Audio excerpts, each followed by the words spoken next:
Is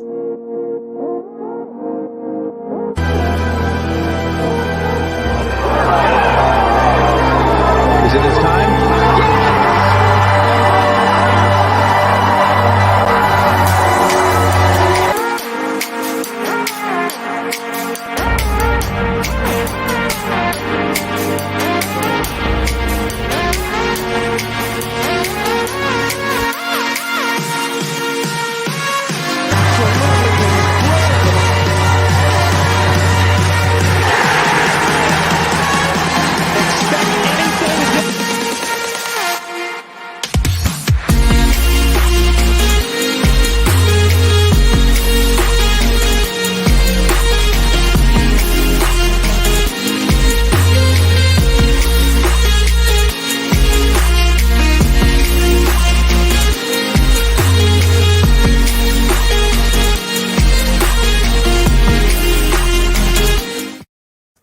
And welcome to Off the Tee. My name is Chris Exusion. You can find me at Chris Ebom on Twitter.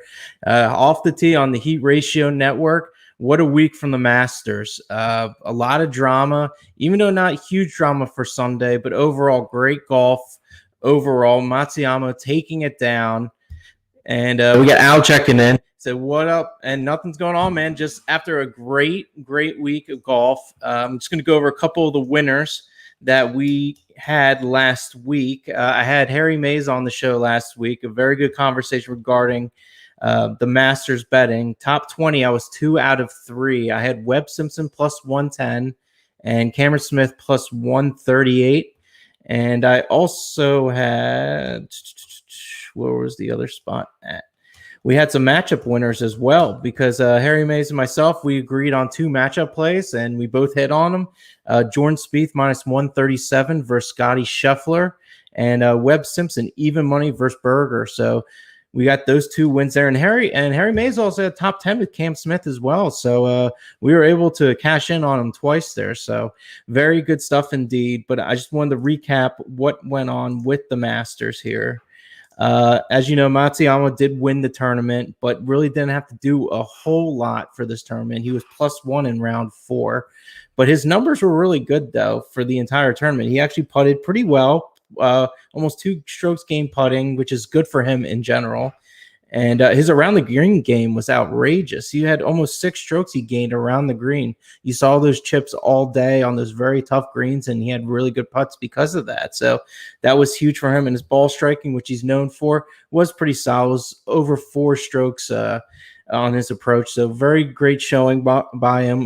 Japan is very happy for him there. You know, he's a god there now after winning the Masters, the first Japan player winning the Masters. And yeah, I like what I see from a lot of these Asian golfers for the most part. As you know, I'm a big fan of Morikawa, Sun J.M., Matsuyama. Siwoo Kim gets pretty crazy. As you saw during the tournament, he actually broke his putter while in contention.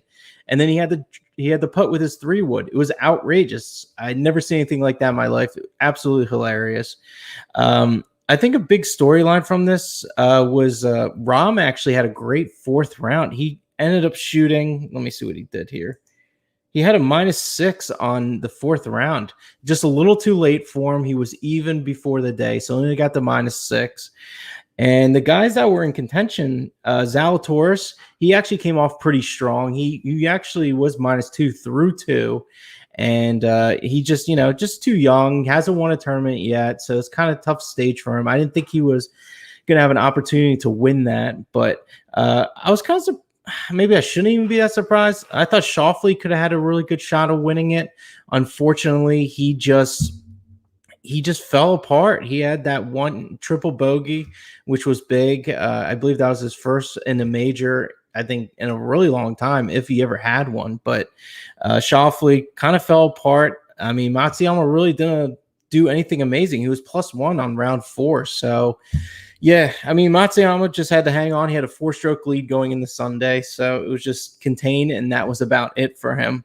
And a guy that I also want to talk about the Masters as well was Bryson DeChambeau. It kind of surprised me because he has the stats to be really good at this course.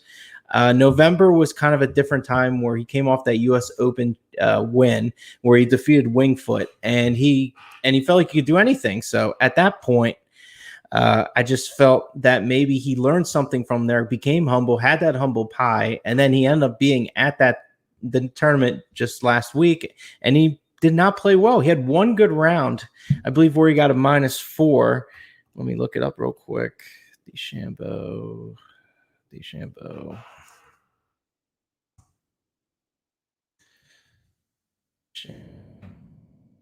Oh. Yeah, he had the one good round of 67 on round 2, but besides that, it was just he just didn't fit the course that well. So now we're moving on to here. Now we're going to be moving in. We got Drumheller checking in. He said, Rambo cashed my top 20 ticket that I thought was dead on Saturday. I know, it was crazy. John Rahm finally had a really good round, and it came in that 4th round. It was big. So good for you on that, Drumheller. Saved by that one. That was sometimes they work out that way. You know, golf's crazy. It's 4 days. You know, you think you're doing well, and then it could go bad, or vice versa. But he had that really strong showing, and that was a very good cash by you. That's for sure. And now we're going to get out of the Masters mode over here, and we're going to get into the RBC Heritage over here. So about this course, let me bring this up here. It's in Harbortown Golf Links, par 71, 6,889 yards. It's a Pete Dye design, and they're Bermuda grass greens. There have been some Pete Dye courses that have been played this year. The Stadium course at the American Express, TPC Sawgrass, the Players, and Austin Country Club where the Dill matchup play. So these players have had some familiarity with this kind of design. There's 4 par 3s at this course, 11 par 4s, and 3 par 5s. If you don't know much about Harbortown, the fairways are very, very narrow, and they got big trees there. So you need to be able to be accurate with the driver. I think that's the number one concern that you need to have here. The number one thing you need to do is hit those fairways. That's going to be more important than anything here. Birdie or better percentage is big here as well, because these scores are pretty high to win this tournament. Last year, I believe Webb Simpson was -23 winning this tournament, and you had guys like Hatton and Berger that were -20 and ended up finishing 3rd. So pretty wild. You're going to have to really score well here. So birdie or better percentage is important here. Strokes gained, ball striking around the green, and approach are also going to be important. Driving distance isn't that big of a deal here, so this isn't really a bomber's course. More accuracy, more accurate with your irons, and especially your driver. I cannot emphasize that enough. Fairway hits are going to be important here. And let's see what we got here. So I'm going to get right into the bets already. So let's go for the big lottery ticket. One of my favorite bets, leader after first round. I got 4 golfers. I got Daniel Berger, 40-1, Michael Thompson, 80-1, Dylan Fratelli, 90-1, and Mackenzie Hughes, 90-1. All right, so Daniel Berger. So I'm looking at stats for first round Pete Dye courses. He's 3rd in the field in strokes gained total in these first rounds of Pete Dye courses. He putts really well in Bermuda grass greens. I don't usually rely on putting that much, but for this course, the greens are real small, so I feel like that's going to be an advantage for him there. And he's played 4 first rounds here, twice at RBC Heritage. He's coming off of that cut, so I think this is going to be a good spot for him to bounce back real strong because of that. Michael Thompson, he is 80-1, ball striking in the top 10 in this field, playing on Pete Dye courses during the first round. So once again, first round data I'm piling up over here. Also played 4 first rounds and twice at RBC Heritage, just like Berger. He's 4th in the field in strokes gained total. He had an 8th at this event last year and a 10th before that. So he's had great success here. And that happens starting with the first round with him. And he's very solid with his approach shots, and he hits 66% of his fairways. So that's going to be huge for him as well. Dylan Fratelli, 90-1. He leads the field in strokes gained total at Pete Dye courses with small Bermuda grass greens in the first round. So specifically with those Bermuda grass greens, he's done very well with. There's not a huge sample size with him, but he had an 8th here last year as well. So that's because of his first round play. And typically he plays well after a cut. So I looked at his season history. He got cut at the API and then got a 22nd at the Players, which is really difficult. And he got cut at the Honda And then he had a really good showing in match play. So he's been able to bounce back after playing really bad at a tournament, not making the cut. So he's coming off a cut off the Masters, a very difficult tournament, but he's coming off a cut here. So I expect him to have a better performance. And in order to do that, he's got to score really well in the first round. And he's third in the field in strokes gained around the green. So while trying to, if you're not going to be able to get the GIRs, at least if he's good around the green, that'll definitely help him out there. And Mackenzie Hughes, also 90-1. He ranks first in the entire field in strokes gained total. First round Pete Dye courses with both kinds of greens, Pua and Bermuda grass, and they're small, so that he does really well just all the Pete Dye courses. He's second in the field strokes gained putting with a solid around the green game, just like Dylan Fratelli. And he's had 5 rounds of data here since 2019, so very familiar playing at this kind of course here. And I'm going to get into the top 20 right now. Paul Casey plus 125, Michael Thompson 4-1, and Tom Hoge 6-1. Paul Casey ranks 4th in strokes gained total in the field at Pete Dye courses with small greens. He's second in strokes gained tee to green. And while he hasn't had much success at RBC, he's had a lot of success at other Pete Dye courses. So I don't think everything has to go with RBC Heritage to do well at RBC Heritage. I think Pete Dye has, he has a few courses where these guys have played at and had success with. They're all kind of designed pretty similar to some certain aspects. So with like the dog legs and everything like that. So I'm thinking that he's going to have a pretty good showing here as well. He's just been in great form this year. Over in the European Tour, he won an event, and he's also been really good at the regular PGA Tours. His worst finish this year has been a 26th this year in the States. He's 5th in the field in strokes gained approach. He hits 65% of his fairways, and he's 6th in the field in strokes gained tee to green. So Paul Casey's been Mr. Consistent, and now you're getting plus money at 125. I really like Paul Casey here. Michael Thompson 4-1. This is a pretty big odds for the golfer here that I really like here. He's had an 8th and 10th year already, and now you're going to get him at 4-1. He loves playing here. He's actually been in the plus when it comes to strokes gained putting in 19 of his last 23 rounds at Pete Dye courses, and 20 of the 22 rounds he's been in the plus for strokes gained approach. Those are going to be 2 very important stats here. And I think Thompson should have a good enough showing to continue that good trend over here at RBC Heritage. And for top 20, you're getting 4-1. I'm all for that. And Tom Hoge, 6-1. This is kind of my long shot as far as top 20 goes. If you want to sprinkle a little bit to get 6-1 on a guy just to make the top 20, Tom Hoge is your guy. He's very solid with the approach shots. When making the cut, he has been around the top 20 this year. So just got to make that cut. I think he will with his approach shots. He's been pretty solid. If you're looking to take a longer shot guy, I think this is your guy here. And he's had 19 rounds at the Pete Dye courses since 2019. And he's had success at the American Express. So that's a Pete Dye course. I think he can carry that on to this event. He's also finished 12th at the Valero Texas Open, and that happened recently. So he's been in good form just in the PGA in general. So I like him there. And I'm looking at 3 guys to win this tournament. I like 3 guys here. Daniel Berger, 23-1. He leads the field in birdie average and strokes gained total, top 14 in the field in strokes gained approach and strokes gained putting. He finished 3rd last year, and coming off his first cut of the year, I expect him to have a really good showing here. Last time he missed the cut, he ended up winning at Pebble Beach. So I think that's something to consider. You don't want to just take him out of your card because he got cut at the Masters, but I think he can bounce back really well here. He's actually had good course history here. So Berger, 23-1. I love him here to win. Terrell Hatton, a guy that I typically don't like. I usually have had not the best success with him here, but he just checks a lot of the boxes for me here. He finished 3rd here as well. He came off a very good performance at the Masters, which I didn't think he really would, honestly. So I think that's a good sign that he was able to get -1 for the week there. I think that's big because the course was very difficult. And his putting numbers weren't the best, so all his other numbers were fantastic. So let me look at what he did at the Masters here. Let's see. Let me get his numbers here.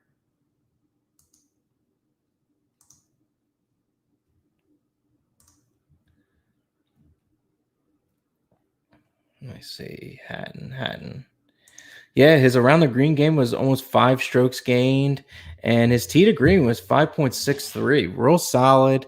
He's Those are really good numbers there, right in the top 10 or so, top 10, no, top 15 tee to green for the week, which is huge. And his around the green game was fifth in the entire field. So I think that'll be something that I could use here as well with these small greens if he's not able to get the GIRs as well. So he's another guy that I'm looking to play this week to win at 22-1. And finally, I'm going back to the well. Colin Morikawa, 21-1. It's absolutely outrageous. He's first in the field strokes gain approach. He's fourth in strokes gain total. First strokes tee to green, strokes gain tee to green. Third in birdie average, sixth birdie or better percentage, and he hits about 71% of his fairways. That's huge. And if I look at the field over here, considering fairway hits, let's see where he ranks, because that's got to be one of the top ones over here. Fairway hits, 71, about 71%. He is 1, 2, 3, 4, 5, 6 in the field in fairway hits. And that's big because on top of that, he's first in the field in strokes gained approach. So I think he wants to have a really good showing here. I don't think he got the kind of showing that he wanted there at the Masters. He finished in the top 20, but let me see. I'm pretty sure he finished top 20. Let me just double check that real quick. Clear. Morikawa. Yeah, he finished 18th. I mean, his numbers weren't that great in general, but I'm looking what he did. He was solid around the approach game, and his short game wasn't as good as it has been before, and his approach shots weren't as high as they usually were, so I expect a better showing from his approach game. He was solid off the tee because he was so accurate with his driving, so that's no shocker there. So Colin Morikawa, I like him at that spot. So let me just bring him up real quick. Yeah, and he's a GIR machine, so I think that's very important, and that's greens and regulations. Giving you chances to get those birdies and eagles, I think it's going to be very important. And you have to hit fairways here. I repeat, you have to hit fairways. If you don't, you're going to be big trouble trying to hit out of these woods. You're going to be just trying to lay up constantly, and you're going to lose that way. It's not going to work out that way. So those are the three guys I really like here. If you guys got any questions about any other plays, I'm more than happy to answer them. If I'm looking also at the board as well, let me see what else we got here that I can get into some other plays as well, because there weren't any matchup plays that I saw per se, because we're kind of early with the betting card. Let me see if anything have popped up.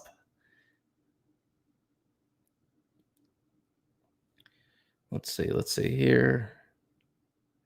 No, we don't have any of those right now. So just keep your notifications on at Chris Ebom at OTT Matchups.